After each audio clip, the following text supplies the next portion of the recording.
ये अब देखो काम क्या करेंगे, टाउ बराबर एन आई ए बी हो गया, ठीक है, ये मैक्सिमम टॉर्क हो गया, ठीक है। इसमें अब आपको क्या करना है ना, मूविंग कॉइल गैल्वेनोमीटर की बात करनी है इसके बाद।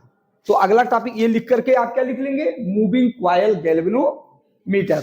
या थोड़ा सा एक चीज और भी आप यहां लिख सकते हो, ये तो नंबर 1 हो गया टार्क मैक्सिमम के लिए, थीटा 0 पर तो टार्क 0 ही हो जाएगा, क्यों लिखने की जरूरत नहीं है। तो आप क्या लिखेंगे, मूविंग कॉइल, ये लिख लो पहले, ये लिख लो।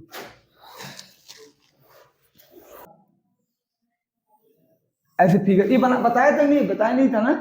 देखिए ये नॉर्थ पोल होता है, ऐसे कॉनकेव साइड का ये मैग्नेट होता है, और यहां क्या हो जाएगा, एक इधर भी ऐसे साउथ हो जाएगा ये, ठीक है।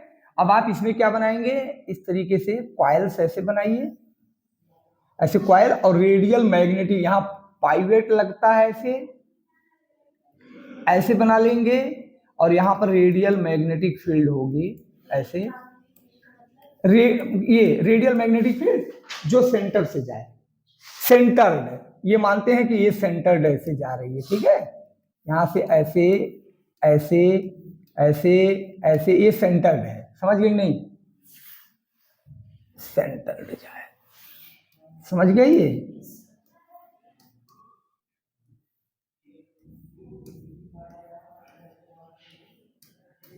ऐसे बना लीजिए, ठीक है। और यहां से एक मीटर लगा होता है ऐसे, देखो ऐसे, ये मीटर है,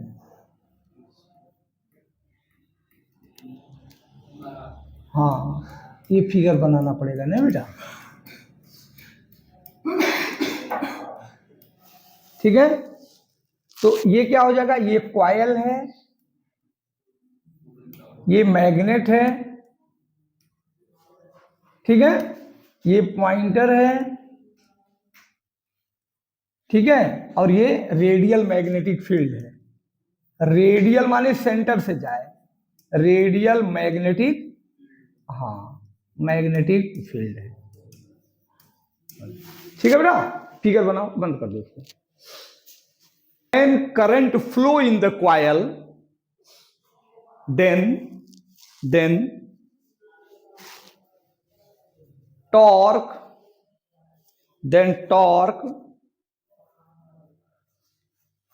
produced in the coil, ठीक है बेटा। This torque will be tau equal to N I A B sine theta, N I A B sine theta. बेटा थीटा क्या हो जाएगा, रेडियल मैग्नेटिक फील्ड के नाते क्या होगा, 90 डिग्री। तो टार्क बराबर कितना हो जाएगा, एन आई, ये बहुत इंपॉर्टेंट टॉपिक है, ध्यान रखिए। अब देखिए ये तो टॉर्क लगा, और जब ये घूमेगा बेटा, ट्विस्ट करेगा ना, तो इसमें एंगल ऑफ ट्विस्ट आएगा। तो ऐसे कहेंगे, लेट, ऐसे बोलेंगे, angle of twist in the coil, angle of twist in the coil, देखो बेटा ध्यान दो, इन द कॉइल फाई, देख रहे हो ना, ट्विस्ट होता है, एंगल है, इसलिए एक टॉर्क और होता है, इसलिए टॉर्क इन द कॉइल क्या हो जाएगा, देखो टाउ बराबर सी इंटू फाई, इक्वेशन नंबर 2 हो गया, देखो हो गया ना, टाउ बराबर सी इंटू फाई। अब बेटे ये देखो, सी यहां एक नया चीज आया, सी को जानते हो क्या है, ये जो ट्विस्ट होता है ना, उसका ट्विस्ट कांस्टेंट, इसको सी को क्या बोलेंगे, ट्विस्ट या टोरिशनल कांस्टेंट, या सीधे कुछ मत बोलिए, आप कांस्टेंट बोलिए, नहीं तो एग्जाम में भूल जाएंगे। सी इक्वल टू कांस्टेंट है, ठीक है। अब बेटा क्या करना है, अब इसमें आओ, इसमें एक चीज ध्यान रखना है, देखो ध्यान ये रखना है ना, ये दोनों टॉर्क बराबर हो जाएंगे। फ्रॉम 1 and 2 वी गेट, देखो फ्रॉम 1 and 2 क्या हो जाएगा, देखिए C into five equal to कितना हो जाएगा, NIAB। देख रहे हो ना बेटा, तो फाइव बराबर कितना हो जाएगा, 5/I कितना हो जाएगा, NAB/C। देख रहे हो ना, ये 5/I का नाम जानते हो क्या होता है, करंट सेंसिटिविटी। इसको क्या बोलेंगे, पेपर में बहुत पूछता है, तो कहेंगे करंट सेंसिटिविटी ये हो जाता है 5/I, यानी एंगल ऑफ ट्विस्ट। देखो बेटा, angle of twist to the current, इसी को बोलते हैं क्या, करंट सेंसिटिविटी। यानी इसको आई ऐसे एस से बोल सकते हो, ऐसे हो गया। तो आप बताओ बेटा ये कितना करंट सेंसिटिविटी कितना हो गई, NAB/C। आपसे पेपर में पूछता है मूविंग कॉइल गैल्वेनोमीटर को एक्सप्लेन करिए और ये बताइए कि करंट सेंसिटिविटी किस पे डिपेंड करती है। तो करंट सेंसिटिविटी कहेंगे number of turn, area of coil, magnetic field पे डिपेंड करती है। बता देंगे पेपर में। भाई देखो, अगर कॉइल की एरिया, जो एक कॉइल है ना, उसकी एरिया बढ़ाओगे तो करंट की सेंसिटिविटी, मतलब सेंस करने की क्षमता बढ़ जाएगी। और बेटा अगर एरिया, अगर नंबर ऑफ टर्न बढ़ा दोगे ज्यादा, देखो ये ऊपर है ना, तो बढ़ जाएगी।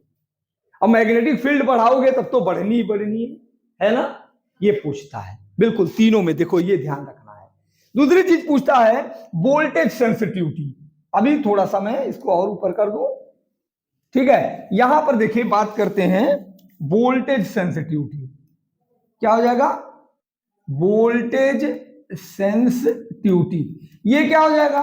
तो voltage sensitivity I into R नहीं बेटा, यहां पर जो करते हो ना, जैसे 5/I है ना, और यहां कितना हो जाएगा, NAB/C। देखो ये है ना, तो यहां पर R से नीचे ऊपर मल्टीप्लाई करो तो कितना आएगा, देखो 5/I इंटू आर को क्या बोलते हो, और इक्वल टू कितना हो जाएगा, NAB/CR। इसी को वोल्टेज सेंसिटिविटी बोलते हैं। तो बेटा वोल्टेज सेंसिटिविटी कितनी हो गई, वोल्टेज सेंसिटिविटी ये कितनी हो जाएगी, ऐसे VS बराबर हो जाएगा, देखिए NAB/CR। तो बेटा वोल्टेज सेंसिटिविटी और करंट सेंसिटिविटी में डिफरेंस क्या हो जाएगा, कहोगे करंट सेंसिटिविटी जो होती है ना, वो करंट पे डिपेंड नहीं करती है, अरे रेजिस्टेंस पे, लेकिन ये रेजिस्टेंस पे डिपेंड करती है। देखो अगर रेजिस्टेंस कॉइल का बढ़ेगा तो वोल्टेज सेंसिटिविटी घट जाएगी। ये सब पूछता है पेपर में, तो इतना बेटा एक्सप्लेन पहले करें, और मैं छोटा कर दूं इसको।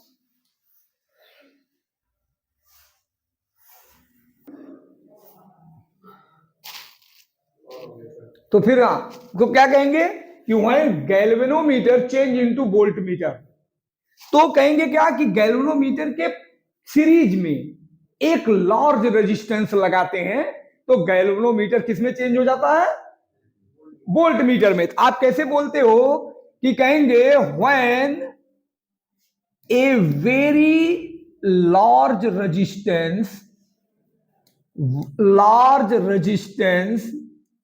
connected in series, large resistance connected in series to the galvanometer,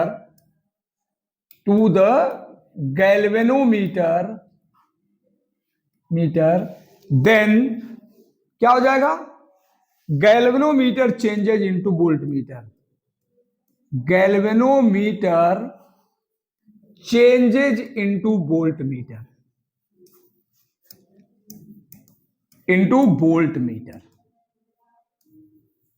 ठीक है बेटा। वेरी लार्ज रेजिस्टेंस सीरीज में, क्योंकि उसका रेजिस्टेंस बढ़ाना होता है। तो आप क्या बोलेंगे, ऐसे कहेंगे लेट रेजिस्टेंस ऑफ गैल्वेनोमीटर कितना हो जाएगा, ऑफ गैल्वेनोमीटर G कितना हो जाएगा, G हो जाएगा। बोलिए ठीक है। And shunt resistance, and resistance of shunt,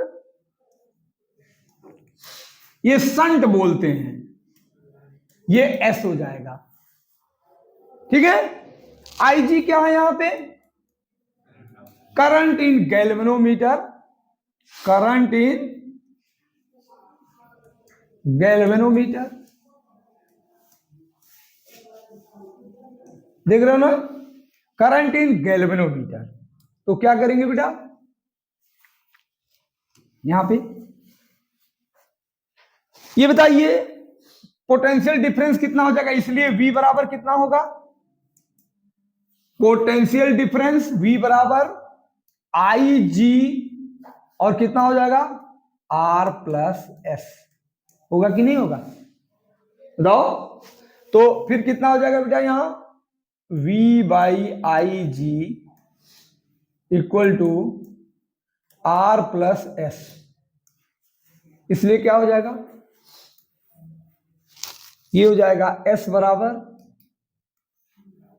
V by IG और माइनस R, ये हो जाएगा। ठीक है, ये हो गया resistance of volt meter, volt meter R बराबर बेटा G प्लस S, ये हो जाएगा G प्लस S, होगा कि नहीं, resistance of volt meter.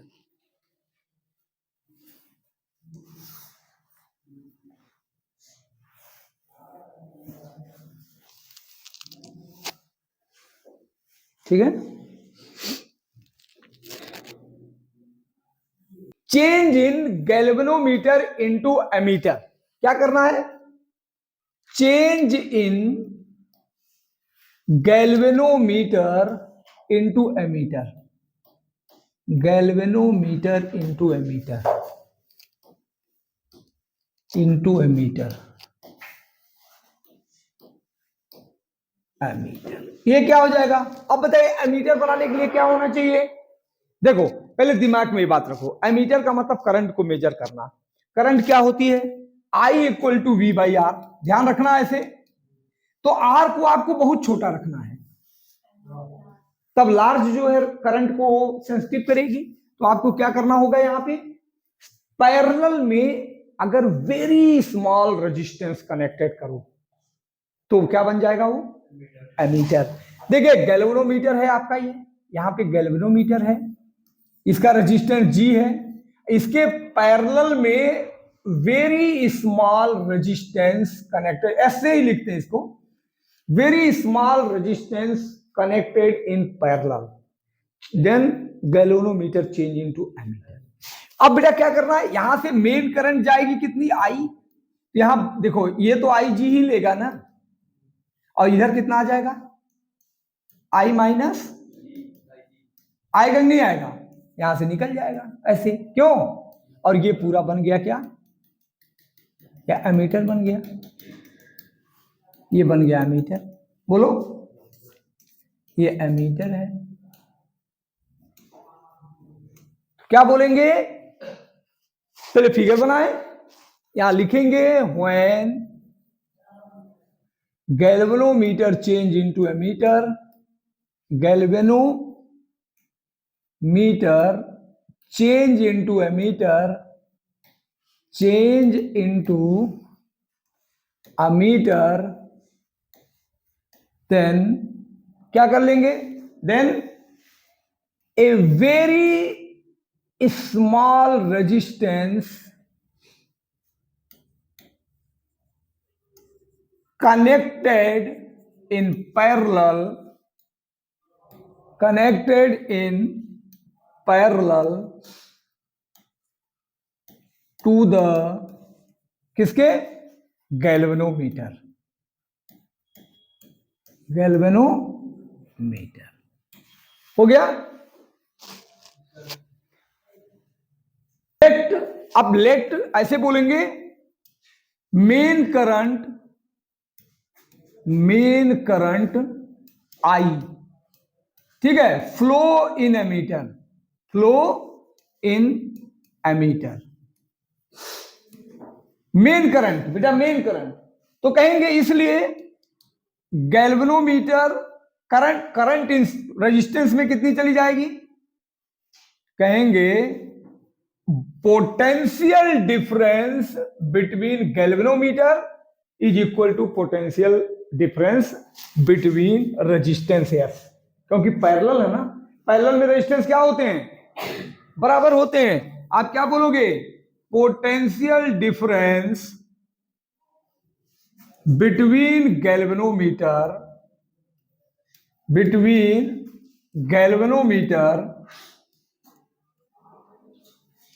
Is equal to potential difference between, क्या हो जाएगा, देखो, potential difference between shunt resistance, shunt resistance. तो क्या हो जाएगा ये, अब बेटा देखो ये हो जाएगा वीजी, यहां ध्यान दीजिए, पोटेंशियल डिफरेंस बिटवीन रेजिस्टेंस,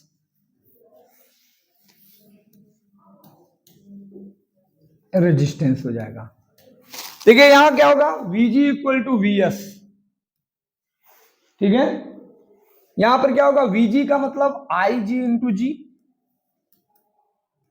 आई इंटू आर ना, इसका रेजिस्टेंस जी है, और ये क्या होगा, I minus I G into S. फिर क्या हो जाएगा यहां, फिर आप यहां पे करेंगे, देखिए एस इक्वल टू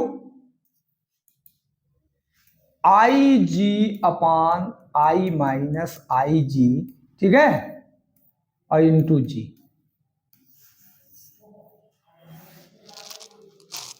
समझ गए, ये हो गया जो है।